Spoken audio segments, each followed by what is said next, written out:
In the UK today, there are said to be 800,000 people with dementia.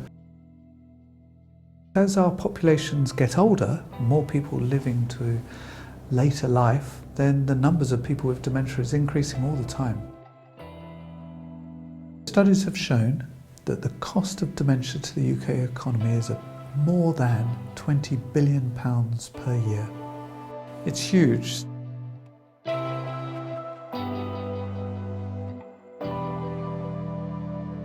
Over the past few decades, the amount of research in Alzheimer's disease and the other forms of dementia has increased considerably.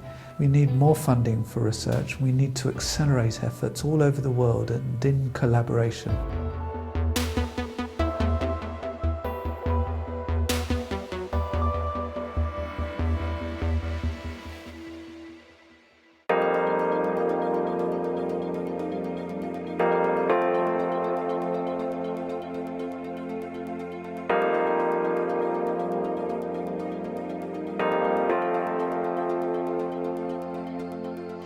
The CRIS system was first established at the South London and Maudsley in South London. And then it's been extended to further sites in London, Oxford and Cambridge. And what UK-CRIS does is begin to roll this system out across the UK.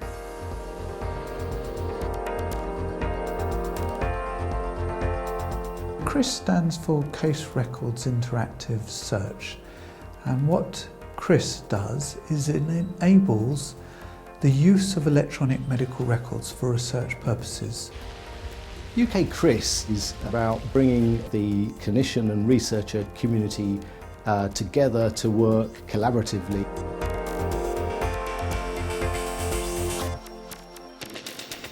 At the moment, there is no way of accessing electronic medical records other than on a single patient basis and for clinical use. What CRIS does is allows you as a researcher under certain circumscribed conditions and with ethical approval to access not just one patient, not just 10 patients, but all of the patients to find all of the information that's relevant to your research. There's lots of things you can do with this kind of information. For example, you could ask the question, how fast do people decline with dementia, and are there differences between people who decline quickly and people who decline slowly? And then if we can find out the differences that relate to the speed of decline, maybe we could find out how to turn somebody from a fast decline to a slow decline. I think the numbers of programs of research that we could do is almost unlimited.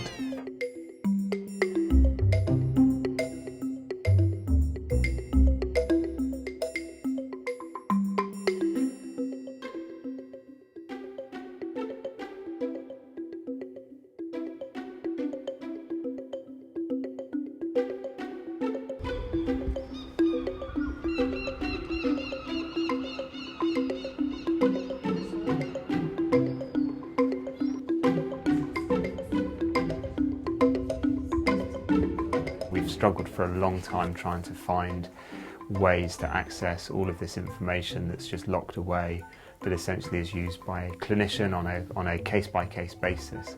So the UK-CRIS offers us the opportunity to actually really dig deeper into those records and look at all of the data we hold in a way that we've never looked at it before. We will be able to screen much larger numbers of people.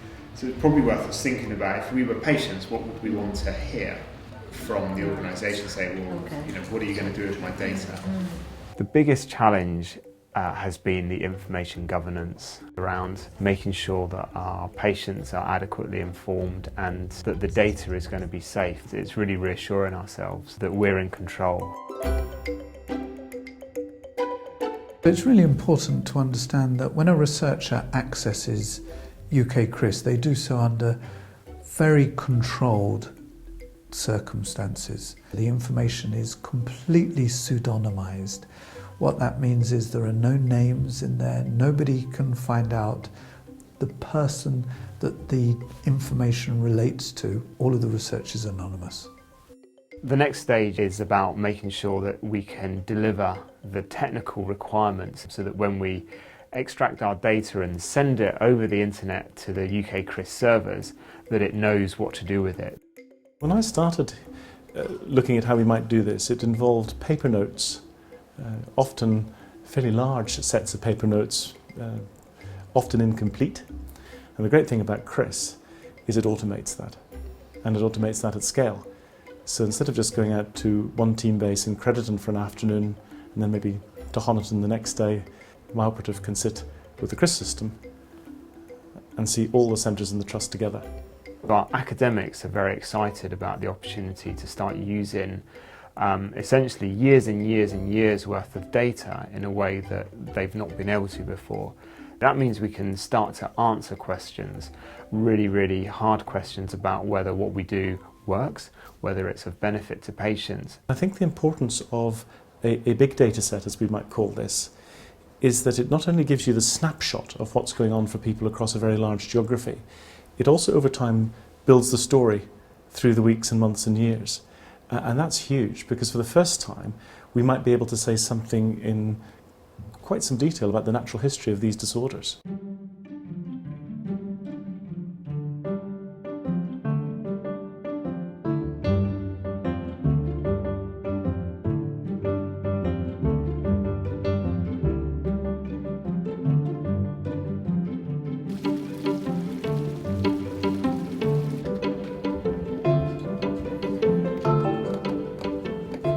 Partly we're looking at, will other trusts within the East Midlands pick it up? If they do, then we would be able to look at population across the whole, but also looking at trusts in other areas so that we can compare. If we're looking at a city population, are there differences to a rural? If we're looking at, so we run a high secure hospital, being able to compare our data with the other high secures in other areas is really important.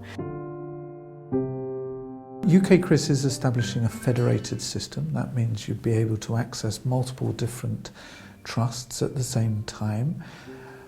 And we're hoping to be able to connect some of the UK-CRIS data with other data sets. So that ability to federate and have that larger patient sample for different elements is going to be really important.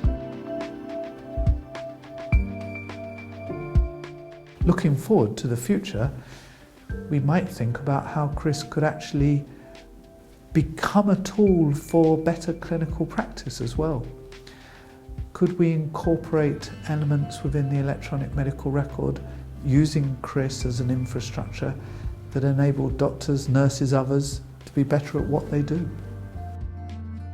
Our assumption is the more effective we can be, the earlier we intervene for somebody, so their length of illness is less, hopefully the overall cost is less. But it's doing that reduction in finance the way we want it to be by improving the quality rather than just taking out money and service in order to save money. If we can actually improve quality so that that service isn't needed, that's the type of saving that we want to be achieving.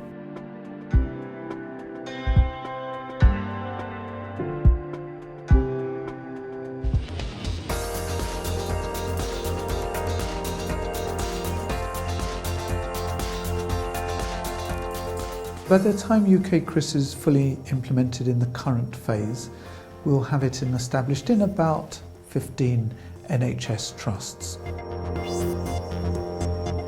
Now, we don't know until we've completed the process, but we think that will be about 2.5 million patients.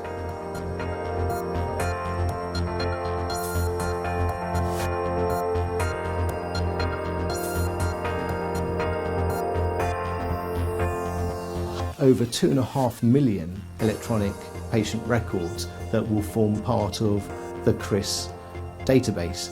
That is scale at anyone's level.